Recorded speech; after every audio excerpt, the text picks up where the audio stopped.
Hi dears, ഇന്ന് ഞാൻ ഉണ്ടാക്കുന്നത് ചീരയുടെ തണ്ട് കൊണ്ടൊരു അവിയലാണ്.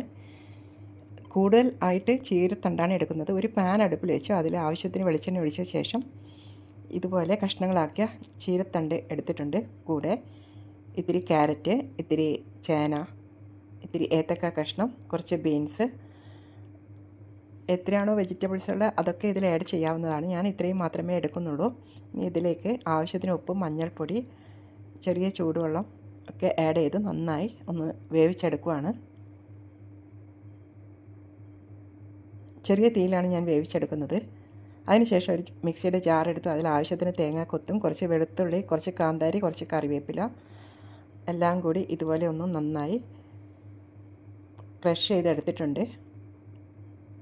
ഈ വെജിറ്റബിൾസൊക്കെ വെന്ത ശേഷം ഈ ക്രഷ് ചെയ്ത സാധനം ഇതിലേക്ക് ആഡ് ചെയ്തു നന്നായി ഒന്ന് മിക്സ് ചെയ്യാണ്. ഇനി സ്റ്റൗ ഓഫ് ചെയ്തതിന് ശേഷം ഇത്തിരി തൈര് ഇതിലേക്ക് ആഡ് ചെയ്തു.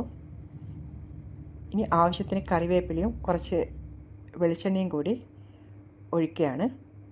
നമ്മുടെ ടേസ്റ്റി ആയിട്ടുള്ള അവിയൽ റെഡിയായി. ഇതിൽ കൂടുതലായിട്ട് ചീരത്തണ്ടാണ് ഉള്ളത്. നല്ല ടേസ്റ്റാണ് കേട്ടോ. ഇതുവരെ ട്രൈ ചെയ്യാത്തവർ ഇതുപോലെ ട്രൈ ചെയ്ത് നോക്കൂ. ചോറിൻ്റെ കൂടെ പ്രത്യേക ഒരു രുചിയാണ്. അപ്പോൾ ഇന്നത്തെ റെസിപ്പി ഇത്ര മാത്രം. നെക്സ്റ്റ് റെസിപ്പിയുമായി നെക്സ്റ്റ് ടൈമിൽ കാണാം. Okay, by.